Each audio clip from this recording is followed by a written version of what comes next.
বিচ্ছেদের পর দীর্ঘ সময় অবসাদে ডুবেছিলেন দক্ষিণী অভিনেত্রী সামান্থা রুথ প্রভু। অভিনেতা নাগা চৈতন্যের সঙ্গে 4 বছরের দাম্পত্য জীবনের ইতি টেনে ফিরেছিলেন নিঃসঙ্গ জীবনে।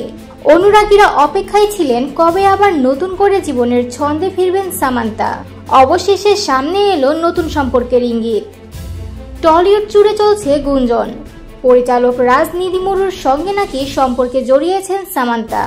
শোনা যাচ্ছে আপাতত বিয়ের কোনো পরিকল্পনা নেই তাদের, তবে হায়দ্রাবাদ ছেড়ে প্রেমিক রাজের সঙ্গে মুম্বাইয়ে একত্র বাস করছেন এই অভিনেত্রী। এই খবর প্রকাশ্যে আসতেই আবার আলোচনায় উঠে এসেছেন রাজের প্রাক্তন স্ত্রী শ্যামলী দে। সম্পর্ক নিয়ে সামান্থা বা রাজ কেউই মুখ না খুললেও শ্যামলীর একের পর এক ইঙ্গিতপূর্ণ পোস্ট ঘিরে নেট দুনিয়ায় শুরু হয়েছে নানা জল্পনা। সম্প্রতি শ্যামলী তার সোশ্যাল মিডিয়ায় লেখেন, বিশ্বাস হলো সবচেয়ে অমূল্য সম্পদ, একবার তা হারিয়ে গেলে আর কখনো ফিরে পাওয়া যায় না। এর আগেও তিনি লিখেছিলেন, ভালো কাজ করুন, মানুষকে সাহায্য করুন, সবার সঙ্গে ভালো আচরণ করুন। নেটিজেনদের মতে এই বার্তাগুলোর লক্ষ্য সামান্থা রাজের নতুন সম্পর্কই।